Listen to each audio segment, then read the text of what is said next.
Ниските откупни цени во вторник оризопроизводителите ќе ги извадат на регионалниот пат Облешево Кочани. Тие никако не можат да најдат сметка во оризот поради што тврдат дека се принудени на занив последниот чекор во намерата да обезбедат подобра цена за оризот. Сега од 25 во колку? Значи не ни скочат сусрет и не го слушат гласот преку вашите медиуми. Ние во вторник, во колку не повика министерот, ќе го блокираме патот во двата правца. И нема да се тргнеме се док нашите барања не бидат исполнени до крај.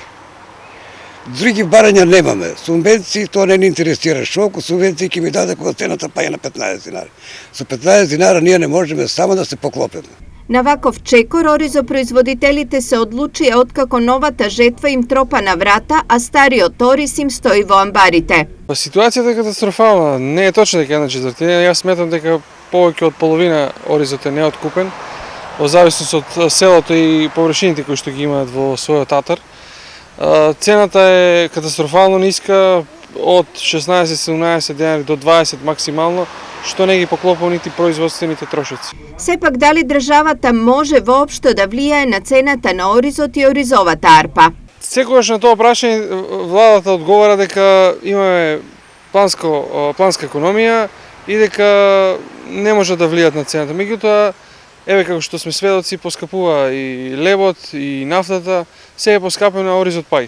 Дали тоа некој намерно го прави да го експлоатира земјоделецот, не знам. Меѓутоа мора одговорно да се настапи да се изнајде решение за количината која што не е откупена, исто и за оризот кој што треба да го жнеем, исто треба да се бара пласман. Овие откупувачи едноставно имаат за цел само да го експлоатираат земјоделецот. Тој произведува леб, а за леб страда. Поради ова, земјоделците во вторник ги вадат тракторите на улица, а на протести блокади ги очекуваат и политичарите. Во вторник и од опозицијата и од позицијата пратеници во нашата изборна единица 3 да дојдат и да ни се приклучат и да ни помогнат, нашите барања се док не бидат исполнени, патот ќе биде блокиран во двата правца. Полицијата, ако остави, нека тепа, оти ние така сме утепани, нема што да не тепат више. Ќе газат, нека газат, од пато нема да се тргнеме. Во источниот регион лани се ожнеа околу 20.000 тони оризова арпа. Проценките се дека најмалку 6 до 8.000 тони се уште се непродадени, а годинава треба да се жнее ориз од околу 4.000 хектари, од кои се очекуваат приближно 17.000 тони оризова арпа.